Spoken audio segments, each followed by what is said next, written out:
성부와 성자와 성령의 이름으로 말씀드립니다.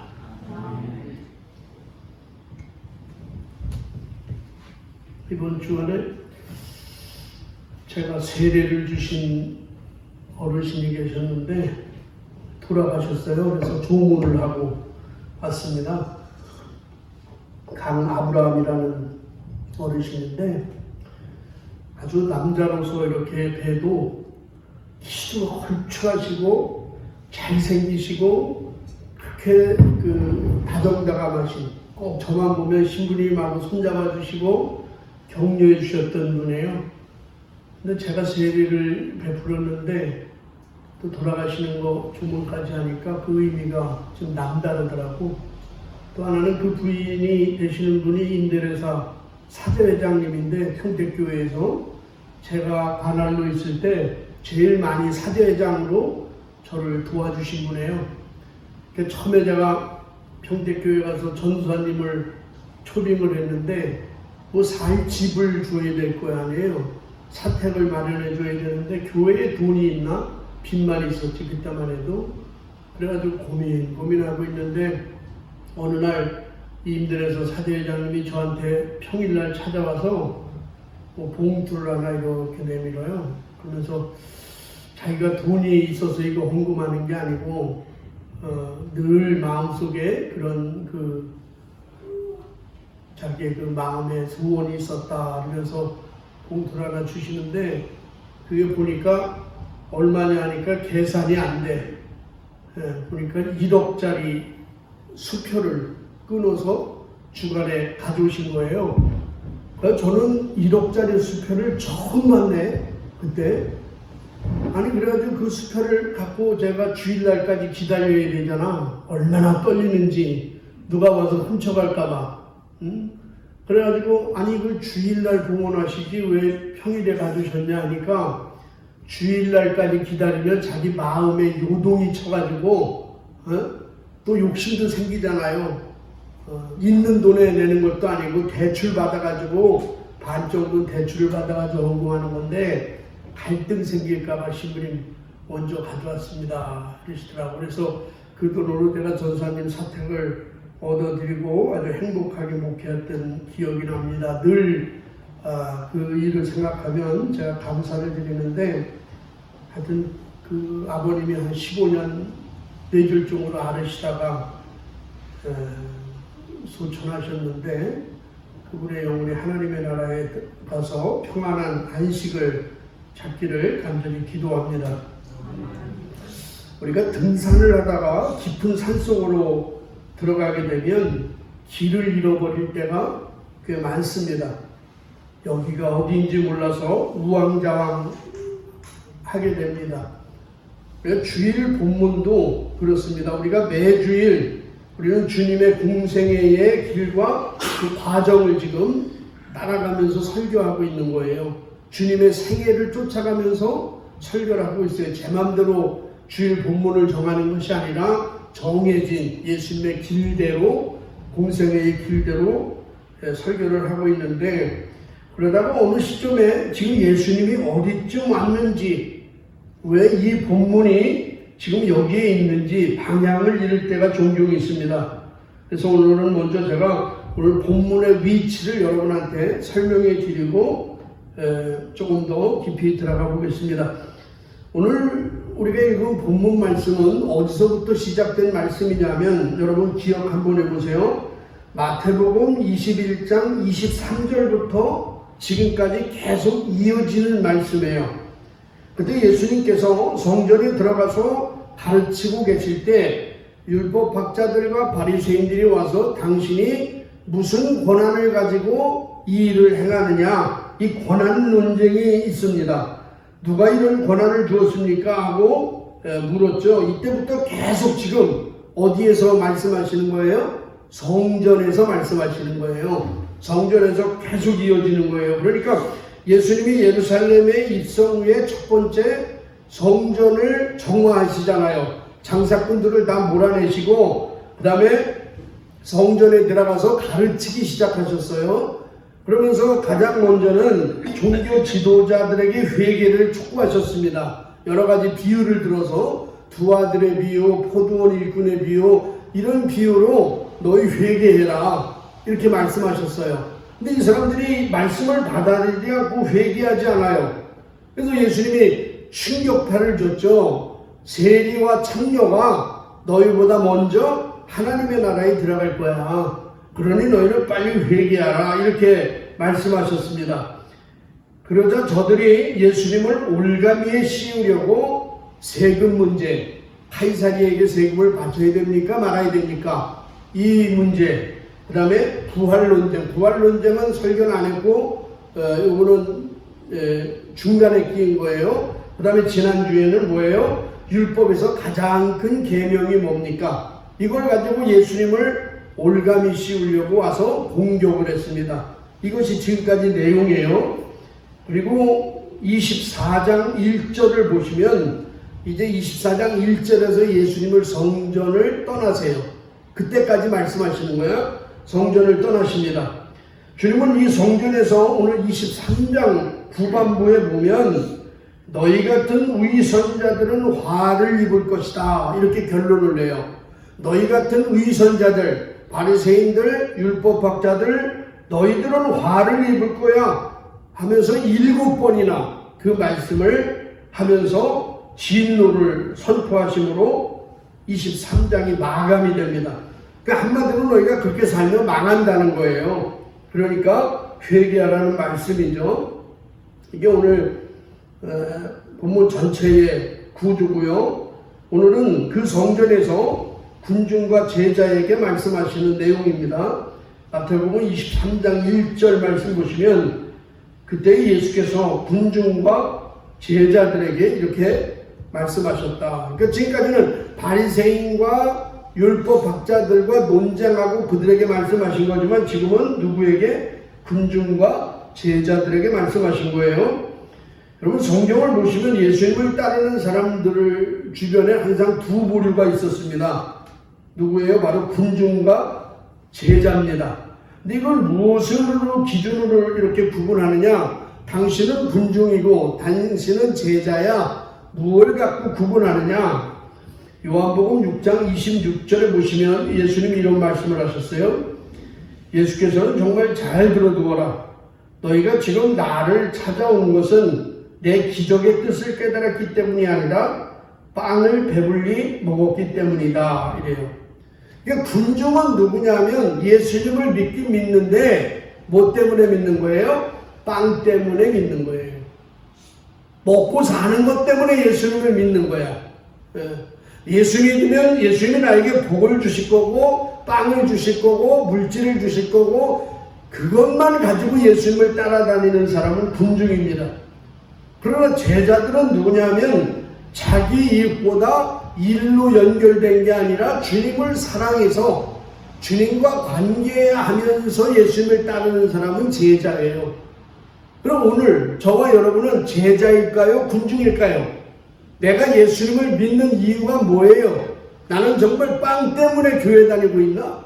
빵 때문에 예수님을 믿고 있나? 아니면 정말 하나님을 사랑해서 하나님의 은혜가 감사해서 내가 예수님을 믿나? 그 기준입니다. 그러니까 여러분 스스로가 나는 군중인지 제자인지 아실 거예요. 지금 성경에서 군중과 제자에게 이렇게 말씀하세요. 2절 보시면 율법학자들과 바리사이파 사람들은 모세의 자리를 이어 율법을 가르치고 있다 이랬어요. 여기서 모세의 자리를 이어, 모세의 자리는 원래 회당에서 서기관들이 율법을 가르칠 때 앉는 의자를 가리키는 거예요. 근데 유대 역사가인 요세푸스에 의하면 어떤 사람의 자리에 앉는다는 것은 어떤 사람의 권위를 계승한다라는 뜻이라는 거예요. 그러니까 모세가 앉았던 그 율법을 가르칠 때 앉는 그 자리, 그 권위를 계승한다는 거예요.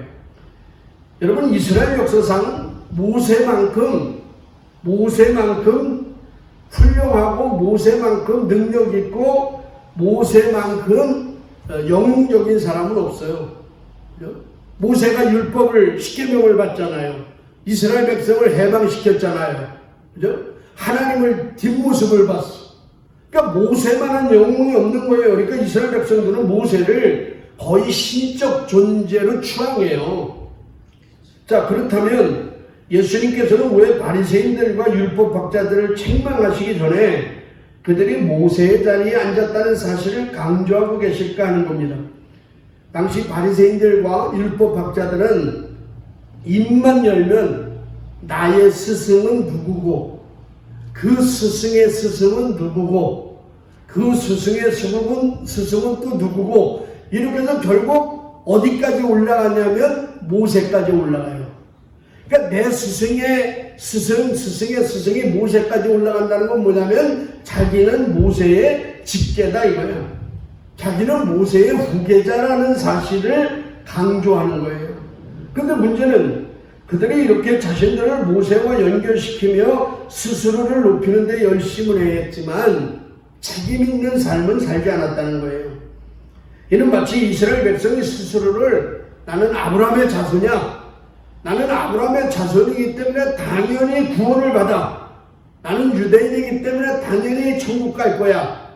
이렇게 고백했지만 정작 그들의 삶이 아브라함이 보여준 믿음의 행동이 없었던 것과 마찬가지예요. 그러므로 주님께서는 높은 자리만 탐하면서 그의 상응하는 믿음의 삶이 없었던 바리새인들과 율법학자들의 위선을 책망하시는 겁니다. 오늘 우리도 그렇습니다.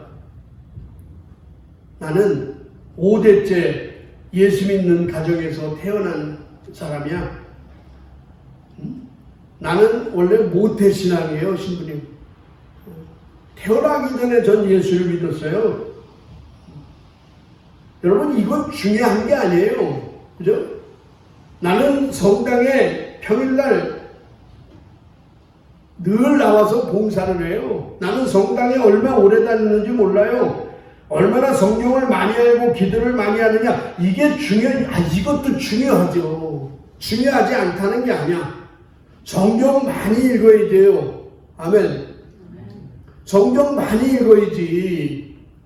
기도 많이 해야죠. 그러나 이게 중요하지 않다는 게 아니야. 이것도 중요합니다. 그러나 그것보다 더 중요한 것은 내 믿음을 얼마나 삶으로 보여주느냐. 이게 중요한 거예요. 5대째 예수 믿은 게 중요한 게 아니에요. 그래, 5대째 예수 믿었는데 그럼 너는 어떤 삶을 보여줘? 보여주는 게 있어야 되잖아요. 모태신앙인데 주일엔 안 나와. 이게 뭐 자랑이야? 이건 자랑이 아니에요. 그죠? 오늘 주님이 율법학자들과 바리새인들을 책망하신 이유가 뭐예요? 말만 한다는 거예요. 말만 해요. 3절 하반절 보세요. 그들은 말만 하고 실행하지는 않는다 그랬어요. 말로 다 해, 말로. 누구의 모습이에요 이게? 왜 나만 봐? 옆 사람이라도 보든지 왜 나를 봐? 내 모습이야. 내 모습.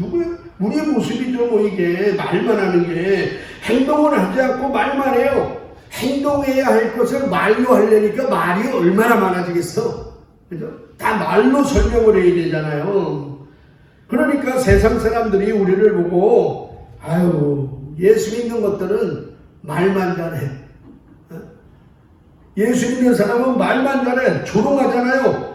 예수 믿는 사람은 천국 가면 입만 동동 뜬대. 입만 천국 간대. 이렇게 조롱하는 꼴이 된 거예요. 이렇게 놀림을 받고 살아가는 겁니다. 왜? 말만 하니까. 말만 해요. 그래서 야고보서 1장 22절 말씀 보면 이런 말씀이 있어요. 너희는 말씀을 행하는 자가 되고 듣기만 하여 자신을 속이는 자가 되지 말라 이랬어요. 그러니까 말씀을 듣기만 하는 거는 나를 속이는 거라는 거예요. 나를 속여버리는 거야. 그렇습니다. 저와 여러분의 삶을 변화시키는 유일한 길은 하나님의 말씀을 듣고 힘들어도 하기 싫어도 억지로라도 행동하는 자가 되어야 돼요. 실천하는 자가 되어야 돼요. 듣기만 해서는 평생 변하지 않습니다. 듣기만 하는 것은 나를 자신을 속이는 거야. 예를 들어 이런 거예요. 우리는 흔히 아는 것이 믿음이라고 착각할 때가 있어요. 아는 것이 믿음이다. 내가 하나님 말씀에 대해서 이 정도 알아. 내가 이제 신앙생활을 몇 년 했으니까 예배 드릴 줄도 알아. 그게 나의 믿음으로 착각할 때가 있어요. 여러분, 수영을 잘하려면 어떻게 해야 돼요? 수영을. 에스더문은 수영할 줄 알아? 못해? 수영 좀 해. 아까 도우님은 못해? 근데 이렇게 몸이 날씬해? 수영도 안 하는데? 수영할 줄은 큰일 나는. 할 줄 알지? 수영 어떻게 하면 잘하는 거야? 의외로 클라라가 수영을 하네? 어? 수영을 어떻게 하면 잘해? 그냥 힘들고 저렇게 하면 죽습니다. 수영할 때 있잖아요. 뭐야? 야, 힘 빼. 몸에 힘 빼라. 그리고 물에 그냥 너 몸을 맡겨. 그러면 부력에 의해서 몸이 뜰 거야. 그때 팔다리를 앞뒤로 줘. 그러면 앞으로 쭉 간단다. 알아요? 몰라요? 다 알아. 수영 그렇게 하는 거. 근데 정말 물에 들어가서 그렇게 하면 빠져 죽습니다. 왜? 나는 머리로서는 수영하는 걸 이론적으로는 알아요. 근데 그게 내 실력이 아니라니까? 아는 게 실력이 아니에요. 내가 수영을 잘하려면 처음부터 가서 배워야지. 힘 빼는 것부터 배우고, 그죠? 뭐 이렇게 조각가 뒤잡고 발장 붙이는 것부터 배우고, 그런 과정이 필요한 거야. 어느 분은 성경을 잘 알아요. 그런데 성경을 많이 아는 것이 그 자기의 믿음이라고 착각을 해요. 설교를 많이 들은 것으로 내가 거룩해졌다고 착각을 해요. 그거 다 착각입니다. 내 믿음은요, 말씀을 듣고 그 말씀대로 순종하고 실행하는 것, 거기까지가 내 믿음이에요. 그 수준이 저와 여러분의 믿음이라는 것을 분명히 기억하시기 바랍니다. 아는 게 믿음이 아니야. 지식의 믿음이 아니에요. 내 몸의 행동까지 이어지는 게 믿음이야. 여러분, 예수님을 보세요. 예수님은 항상 말씀하신 대로 사셨어. 그죠? 예수님 말씀하신 대로 사세요. 자기가 말씀을 하셨으면 그 약속을 그대로 지키면서 사신 분이에요. 내가 예루살렘에 올라가서 율법학자들과 바리새인들에게 고난을 당하고 십자가에 못 박혀 죽었다가 3일 만에 부활할 거야. 말씀하셨잖아요. 그리고 예루살렘에 올라가세요. 그리고 십자가에 고난 받으셨잖아요. 그리고 3일 만에 부활하셨잖아요. 왜? 약속한 대로, 말씀하시고 약속한 대로 부활하신 거예요. 그러니까 예수님의 말씀은 그 삶으로 표현되셨어. 우리의 삶도 그래야 된다는 거죠. 그게 믿음의 삶입니다. 그래서 다른 거는 몰라도, 야, 저 사람 말은 믿을만해. 바울 아버님이 어떤 말을 하든 저 사람 말은 믿을만해. 에스더는 정말 신뢰할 만한 사람이야. 다른 건 몰라도요, 이 소리는 들어야 돼. 근데 왜 저 사람을 믿을만해? 왜 저 사람 말을 신뢰할 만해요? 이유는 하나예요. 예수 믿는 사람이기 때문에. 아멘. 이유가 그거여야 된다는 거야. 예수 믿는 사람이기 때문에 저 사람은 신뢰할 만해. 이게 정답이에요. 근데 세상은 예수 믿는 사람을 믿어주질 않는다니까. 왜? 우리가 평상시에 그렇게 살았으니까. 그러니까 우리가 잘 살아야 돼요. 그래서 적어도 예수 믿는 사람은 예수 믿는 사람 돈 꺼주면 띄어먹지는 않아. 이런 확신이 있어야지. 나도 그 확신 가지고 집사한테 돈 꺼줬다가 띄어먹혔잖아. 그러나 그런 평가를 받고 사는 게 정상이에요. 바리새인들은 말만 하는 거예요. 말. 행위를 안 해요.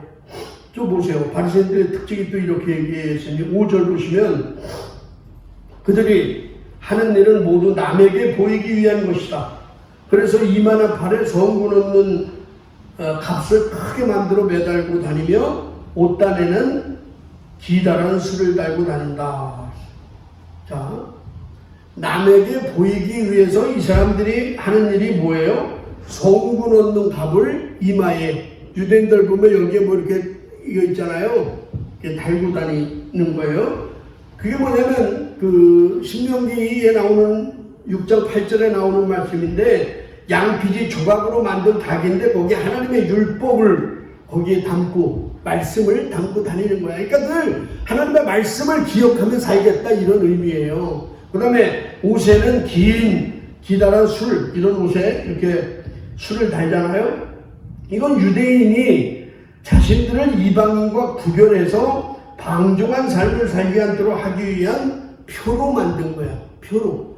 그러니까 나는 이방인이 아니고 유대인이기 때문에 나는 거룩한 삶을 살아야 돼, 이 얘기예요. 그런데 여러분, 그들이 성분 얻는 갑을 차는 것과 옷술을 달고 다니는 것 자체가 잘못이 아니잖아요. 그죠? 성경에 하라고 했으니까 하는 거야, 율법에. 그건 죄가 아니야. 그러면 무엇이 문제냐? 성분 얻는 갑이나 옷술이 의미하는 본질 자체를 망각하고 오히려 자기들을 과시하는 자랑거리로 그걸 쓰고 있다는 거예요. 그걸 달고 다니는 것은 나는 하나님의 율법 말씀을 항상 기억하고 살겠다. 나는 약속의 자녀로 구별된 삶을 살겠다, 이런 의미인데, 이 정신을 잊어버리고요, 이게 하나의 자랑거리가 된 거야. 장식품이 돼버린 거예요. 남에게 보이기 위해서 저 사람은 말씀을 많이 하네, 저 사람은 거룩한 사람이네, 이걸 남에게 보여주기 위한 행위로 이걸 하고 있다는 거야. 그래서 예수님은 그들이 하는 일은 모두 남에게 보이기 위한 것이다, 이렇게 말씀하시는 거예요. 마태복음 6장에 보면 이 바리새인들의 이 대표적으로 하는 게 뭐냐면 세 가지잖아요. 뭐예요? 기도, 그죠? 구제, 금식, 이 세 가지를 철저하게 합니다. 그래서 그들은 소득의 10분의 1을 하나님께 드려요. 어느 정도 드리냐면 옆집에서 좁쌀 있죠? 좁쌀 아시죠? 한 마를 갖다 줘. 그럼 그걸 10분의 1로 다 세요. 이거를 좁쌀을 다 세. 10분의 1을 나눠서 하나님께 드리는 거야. 그 정도로 철저해요. 10분의 1만 드리냐? 그게 아니에요. 구제 헌금으로 또 30분의 1을 드려.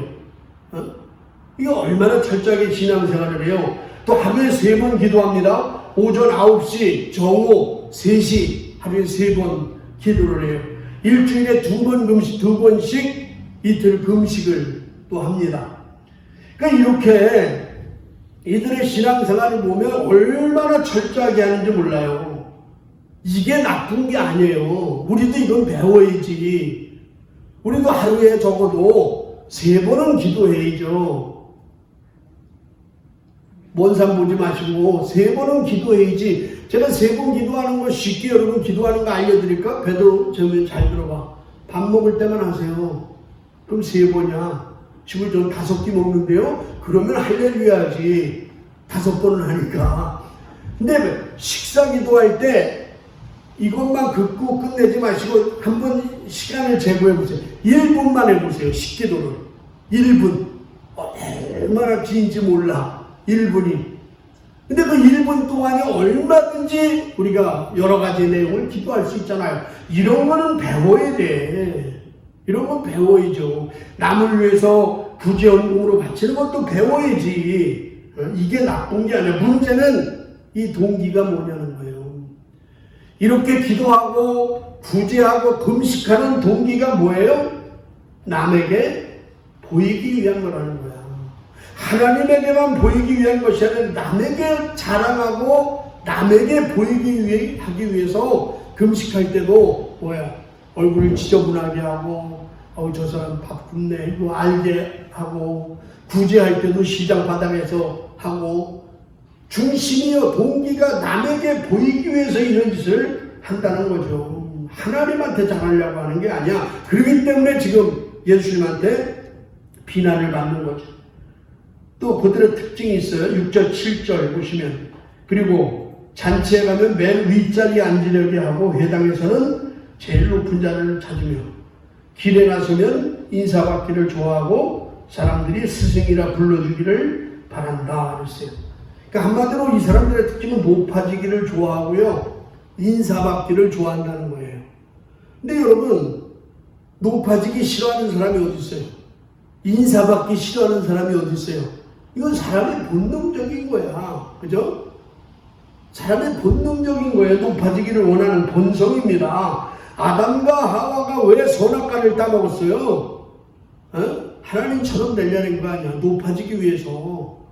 인간들이 왜 모여서 바벨탑을 쌓았어요? 하나님처럼 높아지기 위해서 쌓은 거잖아요. 거기에 닿기 위해서. 그런데 우리가 기억할 것이 분명히 있어요. 그게 뭐냐면 높아지면 높아질수록 무너지기 쉽다는 거예요. 높아지면 높아질수록 무너지기 쉽습니다. 하나님은 모든 것을 땅으로 떨어지게 만들었어요. 이게 하나님의 법칙이야.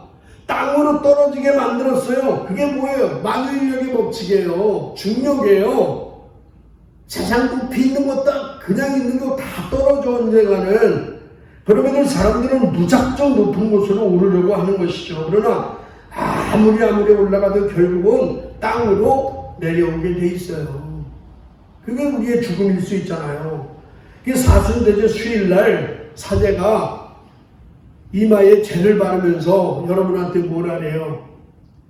이마에 재를 바르면서 인생아 너는 흙이니 흙으로 돌아가라. 본래 자리로 돌아가라는 거예요. 낮은 자리로 돌아가라는 거예요. 그게 인생이야. 언젠간 낮아지게 돼 있어요. 여러분, 우리가 높아지는 길은 딱 한 가지가 있어요. 이건 제가 몸으로도 경험한 건데, 우리가 높아지는 방법 딱 하나예요. 다른 게 없어. 베드로전서 5장 6절을 보시면 이런 말씀이 나와요. 그러므로 여러분은 스스로 낮추어 하나님의 권능에 복종하십시오. 때가 이르면 하나님께서 여러분을 높여주실 것입니다. 그렇습니다. 우리가 스스로 낮추어 하나님께 복종하는 삶을 살 때 때가 이르면 하나님이 여러분을 높여주실 줄로 믿습니다. 그럼 그 때가 언제야? 그 때를 누가 정하는 거예요? 그걸 하나님이 정하는 거예요. 하나님이 정해. 내가 하나님의 말씀에 순종하고 복종하고 내가 스스로 낮추는 훈련을 하면 언젠가 하나님이 높여주신다는 거예요. 근데 그걸 못 참아. 내가 높아지려고 해. 우리는. 그러다가 떨어지는 거죠. 오늘 일독서 여호수아서 3장 7절에 똑같은 말씀이 있어. 높아지는 방법이 나옵니다. 보세요. 야훼께서 여호수아에게 말씀하셨다. 나는 오늘부터 온 이스라엘이 너를 큰 인물로 우러르게 하겠다. 내가 모세의 곁에 있어 주었듯이 내 곁에도 있어 준다는 사실을 그들이 알게 되리라. 이렇게 여호수아에게 말씀하세요. 여러분, 여호수아는 누구예요? 여호수아가 그렇게 대단한 인물이 아니잖아요. 모세의 시종이었어. 그러니까 모세의 비서였어요. 그런데 모세가 죽고 난 다음에 가나안을 점령을 해야 되는데 그 가나안 점령하는 그 선봉장 모세의 후계자로 여호수아를 지금 하나님이 세우는 거예요. 근데 생각해 보세요, 여러분. 모세의 비서였던 사람을 요즘 얘기하면 갑자기 회장의 비서였던 사람이 회장으로 올라가는 거야. 여러분, 백성들이 인정할까요? 백성들이 인정할까? 지도력이 생길까요? 무시합니다. 그죠? 무시하는 거예요. 그래서 하나님의 방법은 뭐야? 내가 모세의 곁에 있어 주었듯이 내 곁에도 있어 줄 거야. 그러면 너는 큰 인물이 될 거야. 내가 높여준다는 거예요. 지금 하나님이 내가 너와 같이 있을 거야. 이거예요. 그래서 하나님이 여호수아와 함께하고 여호수아와 하나님이 동행한다는 것을 보여주는 사건이 뭐냐면 홍해를 건넌 것처럼 요단강을 건너게 하는 기적을 베푸는 겁니다. 여호수아 1장 13절에 보면 온 세계의 주인이신 야훼의 궤를 맨 사제들의 발바닥이 요르단강 물에 나오면 그 요르단강 물은 끊어져 위에서 흘러내려오던 물이 뚝을 이루어 우뚝 서리라. 잘 보세요. 요단강을 건너는데 지금요 말로만 하지 않아요. 말로만 하지 않아. 홍해를 건널 때는 모세가 지팡이를 내밀고 지팡이를 내밀자 홍해가 갈라졌잖아요. 근데 요단강은 어떻게 건너? 요단강아 갈라져라, 멈춰라, 이렇게 되지 않아요. 이게 아니에요. 뭐가 닿아야 돼? 사제들의 발바닥이 그 물에 닿아야 돼요. 사제들의 발이 물속에 들어가야 된다는 거예요. 이게 뭐예요? 믿음의 행위가 있어야 기적이 일어난다는 거예요. 말로 되는 게 아니라는 것이. 그러니까 이 사건을 보고 백성들은 여호수아를 인정하고 높이기 시작하는 거예요. 저 사람이 하나님이 함께 하시는구나. 우리의 지도자구나. 그러니까 우리가 높아지는 방법은 딱 하나예요. 뭐 하나님이 함께 해주셔야 돼. 때가 이르면 하나님이 함께 해주세요. 그러므로 나 스스로 높아지려는 교만을 버리고 늘 주님의 도우심을 구하며 살아가는 여러분 되시기를 바랍니다. 오늘 본문의 결론으로 예수님이 이렇게 말씀하세요. 11절 12절 너희 중에 으뜸 가는 사람은 너희를 섬기는 사람이 되어야 한다. 누구든지 자기를 높이는 사람은 낮아지고 자기를 낮추는 사람은 높아진다. 그러니까 율법 학자들과 바리새인들은 자기 스스로 높아지려고 했잖아요. 지금. 그러나 너희는 그렇게 살지 말라는 거예요.